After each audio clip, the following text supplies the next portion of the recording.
नमस्कार बच्चों।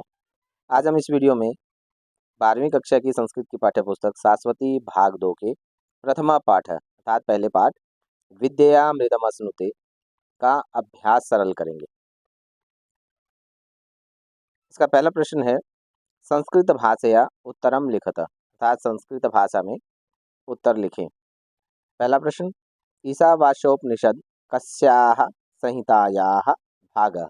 ईशावास्योपनिषद किस संहिता का भाग है? तो इसका उत्तर होगा ईशावास्योपनिषद यजुर्वेद संहितायाः भागः। ईशावास्योपनिषद यजुर्वेद संहिता का भाग है। और संस्कृत भाषया उत्तरम लिखत ऐसा कहा गया है, एक पदेन उत्तरम लिखत ऐसा नहीं कहा गया है, अर्थात एक पद में आपको उत्तर नहीं देना है, पूर्ण वाक्य में ही आपको उत्तर देना है। अगला प्रश्न जगत सर्वम कीदृशम अस्ति। सारा जगत कैसा है? उत्तर हो जाएगा जगत सर्वम ईशावास्यम अस्ति। सारा संसार ईश्वर में ही व्याप्त है, ईशावास्यम अस्ति। अगला पदार्थ भोगः कथम करणीयः। पदार्थों का भोग कैसे करना चाहिए? तो इसका उत्तर होगा पदार्थ भोगः त्याग भावेन करणीयः। पदार्थों का उपभोग प्रयोग त्याग भाव से करना चाहिए। शतम समाः कथम जिजीविषेत्। 100 वर्षों तक कैसे जीवन जीना चाहिए? तो इसका उत्तर होगा शतम समाः कर्माणि कुर्वन् एव जिजीविषेत्। कर्म करते हुए 100 वर्षों तक कर्म करते हुए जीवन जीना चाहिए। अगला प्रश्न आत्महनो जनाः कीदृशं लोकं गच्छन्ति। आत्मा के हंतारे लोग किस प्रकार के लोक में जाते हैं? तो उत्तर होगा आत्महनो जनाः असुरिया नामकम लोकम गच्छन्ति। आत्मा के हत्यारे लोग असुरिया नाम के लोक में जाते हैं। मनसोपि वेगवान कः। मन से भी अधिक वेगवान कौन है? उत्तर होगा मनसोपि वेगवान, मन से भी अधिक वेगवान आत्मा अस्ति, आत्मा है, अर्थात मन से भी अधिक वेगवान परमात्मा है। तिष्ठन्नपि ठहरे रहते हुए भी कह धावत अन्यान अत्येति। कौन दौड़ते हुए अन्यों से आगे निकल जाता है, अतिक्रमण कर जाता है? उत्तर होगा तिष्ठन्नपि परमात्मा, ठहरे रहते हुए भी, स्थिर रहते हुए भी परमात्मा, परमात्मा अर्थात ईश्वर धावत अन्यान अत्येति, दौड़ते हुए अन्यों से आगे निकल जाता है, अतिक्रमण कर जाते हैं। अंधन तमः के प्रविशन्ति। घोर अंधकार में कौन प्रवेश करते हैं? तो इसका उत्तर होगा अविद्यायाम उपासते। ये अविद्यायाम उपासते, जो अविद्या की उपासना करते हैं, ते अंधन तम प्रविशन्ति, वे घोर अंधकार में प्रवेश करते हैं। अगला प्रश्न धीरेभ्यः ऋषयः किम श्रुतवन्तः। धैर्यवान ऋषियों से क्या सुना जाता है? उत्तर होगा धीरेभ्य ऋषयः श्रुतवन्तः, सुना जाता है यत् कि विद्या अन्यत् फलम भवति। विद्या का अन्यत् फल होता है, दूसरा फल होता है, अन्य फल होता है। अविद्या च अन्यत् फलम भवति, और अविद्या का अन्य फल होता है। अगला प्रश्न अविद्या किम तरति। अविद्या से किसको पार पाया जा सकता है? तो हो जाएगा उत्तर अविद्या मृत्युम तरति, मृत्यु से पार पाया जा सकता है। विद्या किम प्राप्नोति। विद्या से क्या प्राप्त होता है? विद्या अमृतम प्राप्नोति, विद्या से अमरता को प्राप्त करता है। अगला प्रश्न ईशावास्यम कस्य स्वित् धनम इत्यस्य भावम सरल संस्कृत भाषया विशदयत्। ईशावास्यम इदम सर्वम यत्किंच जगत्याम जगत, ये वाला जो मंत्र है, इसका भाव सरल संस्कृत भाषा में आपको विशदीकृत करना है, लिखना है। तो संस्कृत भाषा में भावार्थ लिखना नहीं आता है। आप परीक्षा में देखेंगे पिछले प्रश्नों को या ब्लूप्रिंट देखेंगे बोर्ड का, तो उसमें संस्कृत भाषा में भाव लिखना नहीं आता है। उसका हिंदी भाषा में भाव लिखना तो आता है। आपको कुछ पंक्तियाँ दे दी जाएंगी, सूक्तियाँ दे दी जाएंगी, उनका आपको हिंदी भाषा में भावार्थ लिखना होता है। तो यहाँ संस्कृत भाषा में लिखने के लिए कहा गया है। वस्तुतः आप इसको हिंदी में समझना, लिख दिया गया है संस्कृत में ही मैंने भी, लेकिन इसको आप हिंदी में याद करना। संस्कृत में लिख लेना, लेकिन हिंदी में भी याद करना। हिंदी भावार्थ में इसका बताता हूँ संस्कृत के साथ साथ। अस्मिन् संसारे, इस संसार में, यत् किमपि अस्ति, जो कोई भी है, तत्सर्वम ईश्वरेण व्याप्तम, वह सारा ईश्वर से व्याप्त है, व्याप्तम अस्ति है। सह, वह, एव सर्वेषाम, एव माने होता है ही, सर्वेषाम सभी, पदार्थानाम पदार्थों का, स्वामी स्वामी, वही सभी पदार्थों का तथा सभी जीवों का स्वामी है। अतः त्याग भाव से, अतः इसलिए, त्याग भावेन, त्याग भाव से, सांसारिक पदार्थानाम, सांसारिक पदार्थों का, उपभोगः करणीय, उपभोग करना चाहिए। कदापि कस्यापि धनस्य, कभी भी किसी के धन का, कदापि कभी भी, कस्यापि किसी के भी, अपि होता है भी, धनस्य धन का, लोभ न करणीय, लोभ नहीं करना चाहिए।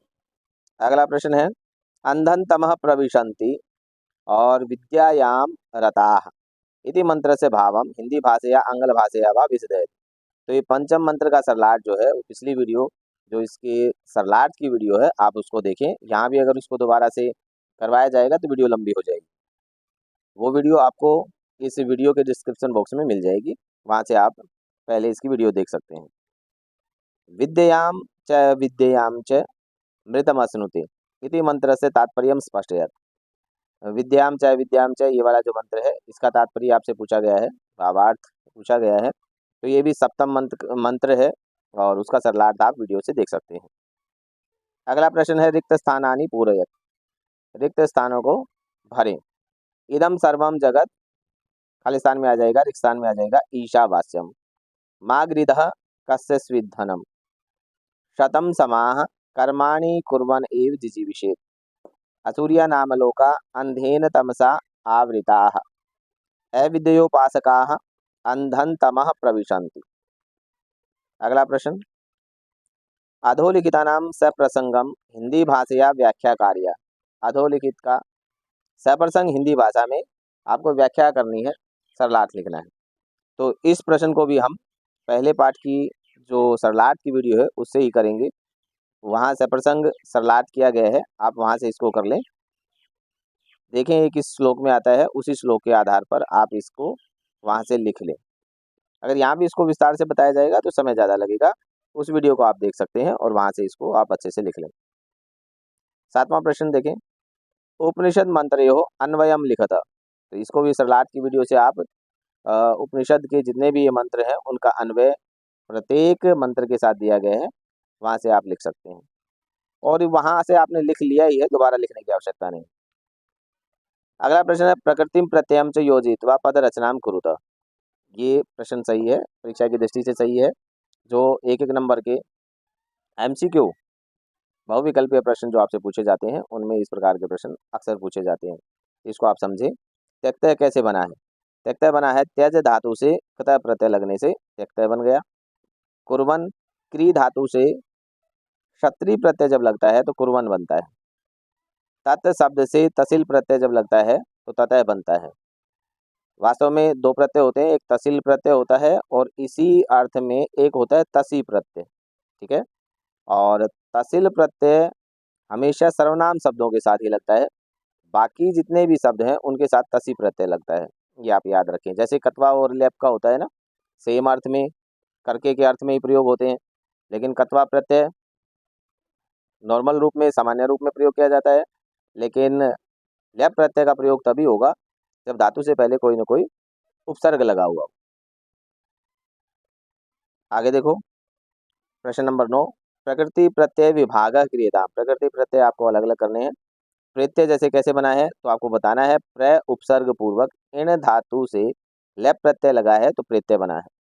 अभी मैंने बताया था ना कि लेप प्रत्यय कब लगता है, जब किसी धातु से ठीक पहले अगर कोई उपसर्ग आया होगा तो लेप लगेगा, नहीं तो इसी अर्थ में कत्वा प्रत्यय लगता है। तीर्थवा त्रि धातु से कत्वा प्रत्यय, देखो यहीं लग गया। कत्वा प्रत्यय तभी लगा है जब धातु से पहले कोई उपसर्ग नहीं है, केवल त्रि धातु है, सीधा कत्वा प्रत्यय लग गया। धावतः धाव धातु से क्षत्रिय प्रत्यय है और षष्ठी विभक्ति एक वचन में बन जाता है धावतः। तिष्ठत कैसे बना? सा धातु से क्षत्रिय प्रत्यय लगा और प्रथमा विभक्ति एक वचन में तिष्ठत बन गया। जब ये शब्द कैसे बना है? जब शब्द से ये शून्य प्रत्यय है प्रथमा विभक्ति और एक वचन। अगला प्रश्न, अधोलिखितानि पदानि आश्रित्य वाक्य रचनां कुरुत।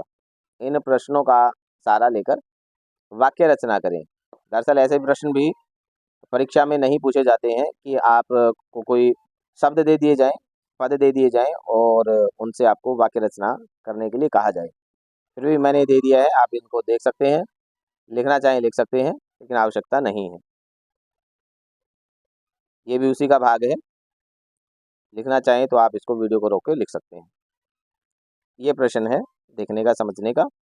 संधि आपसे एमसीक्यू में जरूर पूछी जाएगी और 2-2 नंबर का भी आपने 9वीं से ही देखा होगा, 9वीं 10वीं 11वीं 12वीं सभी कक्षाओं में संधि समास और कारक से 2-2 नंबर के प्रश्न पूछे जाते हैं, अथवा में रहता है वो। और आपको किसी भी संधि समास या कारक की परिभाषा उदाहरण सहित लिखनी होती है। परिभाषा आपको हिंदी में लिखनी होती है और उदाहरण उसका संस्कृत में लिखना होता है। तो ये भी लिख सकते हैं और एमसीक्यू में भी संधि पूछी जाती है। पहला है ईशावास्यम। ये कैसे बना है? ईश धन आवास्यम। और जो एमसीक्यू जो प्रश्न होंगे उसमें आपको केवल संधि संधि विच्छेद ही नहीं, आपसे ये भी पूछा जा सकता है कि संधि का नाम क्या है। तो उसको भी हम साथ साथ देखते चलेंगे और इसमें आप लिखते चले जाना। आप जब अगर कॉपी में उतार रहे हो, लिख रहे हो, तो साथ में संधि का नाम भी जरूर लिखना। और स्वर व्यंजन और विसर्ग 3 संधि होती हैं। इसका मैं एक सीधा सा सरल सा फंडा आपको बता देता हूँ, अर्थात एक तरीका बता देता हूँ कि आप कैसे पहचानेंगे कि स्वर व्यंजन और विसर्ग संधि है। जब प्रथम पद का अंतिम वर्ण अगर वो स्वर है तो स्वर संधि, वो व्यंजन है तो व्यंजन संधि, और वो विसर्ग है तो विसर्ग संधि होती है। हाँ, स्वर संधि के जो भेद हैं उनको पहचानने के लिए अलग चीज़ है, वो ध्यान देना पड़ेगा। लेकिन एक सिंपल सा अगर स्वर व्यंजन और विसर्ग संधि आपको देखनी हो तो आपको देखना है कि पहले पद का अंतिम वर्ण क्या है। अब जैसे श के अंदर ए है और आगे भी ए है, तो यहाँ स के अंदर ए है तो ये संधि हो जाएगी स्वर संधि। और ए और आ मिलकर आ बना है तो स्वर संधि का अगर भेद की बात करें तो ये संधि हो जाएगी दीर्घ संधि। ठीक है, आगे देखो, कुर्वन्नेवे है। कुर्वन धन एव। अब यहाँ अंतिम वर्ण न है इसलिए ये संधि हो जाएगी व्यंजन। कुर्वन धन एव में कुर्वन्नेव ऐसे बनेगा और संधि व्यंजन हो जाएगी। एव धन इह, अगर यहाँ से अगर संधि पूछी जाए तो वह में है ए और ई, ए और ई मिलकर गुण हो जाता है ए, कुर्वन्ने वे है, ऐसे बनेगा। तो पहले व्यंजन संधि है, फिर स्वर संधि है, स्वर संधि में गुण संधि है। जिजी विषेद धन शतम, ये कैसे बना है? जिजी विषेद छतम, और तय है यहाँ, तो मैंने बताया था व्यंजन संधि है। तत धन धावतः, तत् धावतः बन जाएगा, ये भी व्यंजन संधि का उदाहरण है। अनेजत धन एकम, अनेज देकम, तय को दय हो जाएगा, ये भी व्यंजन संधि का उदाहरण है। आहु धन अविद्यया। अब यहाँ आप देख रहे हैं अंतिम क्या है? अंतिम है विसर्ग। ऊ के बाद विसर्ग है तो ये संधि हो जाएगी विसर्ग संधि, और विसर्ग को हो गया रे, रे में ए मिल गया, आहूर अविद्या बन गया। अगला है अन्यथेतः। ये कैसे बना है? अन्यथा धन इतः मिलकर बन जाएगा अन्यथेतः। आ धन ई, ए बन गया, और एक इसमें होता है गुण संधि में, तो स्वर संधि का भेद हो गया गुण संधि। तास्ते तान धन ते, व्यंजन संधि का उदाहरण। 12वां प्रश्न देखें, अधोलिखितानां समुचितम योजनम कुरुत। नीचे लिखे गए जो ये पद हैं इनका समुचित उचित प्रकार से मिलान करना है। धनम अर्थात वित्तम, ये क्या है? धनम का वित्तम, ये पर्याय पद है। समाह वर्षाणि, असूर्या तमसावृताः, आत्महनः आत्मानं ये घनन्ति, मातरिश्वा वायुः, शुश्रुमा श्रुतवन्तः स्म, और अमृतम अमरताम। अगला प्रश्न, अधोलिखितानां पदानां पर्याय पदानि लिखत है। अधोलिखित पदों के पर्याय पद लिखें। ये आपको पद दिए गए हैं, इनके आपको पर्याय पद लिखने हैं। तो नरे, नरे का पर्याय पद हो जाएगा मनुष्य। ईशः ईश्वरः, जगत संसारः, कर्म कार्यम, धीराः अर्थात विद्वांसः पंडिता, दोनों ही हो जाएंगे। विद्या अध्यात्म ज्ञान और अविद्या व्यवहारिक ज्ञान, ये सभी हो गए इसके पर्याय पद। अगला प्रश्न देखें, 14वां प्रश्न, अधोलिखितानां पदानां विलोम पदानि लिखत। नीचे लिखे गए पदों का विलोम पद लिखें। ये आपको पद दिए गए हैं, इनका विलोम पद आपको लिखना है। तो विलोम पद हो जाएगा एकम का अनेकम, तिष्ठत का ठहरते हुए का, धावत दौड़ता हुआ, तमसा अंधकार का हो जाएगा प्रकाशेन, उभयम दोनों का हो जाएगा एकम, जब यह अर्थ होता है तेज गति से, तो शनैश्चरम धीरे धीरे चलने वाला, और मृत्युम का हो जाएगा अमृतम। तो इस प्रकार से आज हमने 12वीं कक्षा की संस्कृत की पाठ्य पुस्तक शाश्वती भाग 2 के पहले पाठ विद्यामृतम स्मृति का अभ्यास सरल किया है। अगर आपके लिए वीडियो उपयोगी रही है तो आप वीडियो को लाइक करें, चैनल को सब्सक्राइब करें, बेल आइकन को दबाएं, अपने मित्रों के साथ इस वीडियो को जरूर शेयर करें। मिलते हैं दूसरे पाठ की शुरुआत की वीडियो के साथ, तब तक के लिए नमस्कार।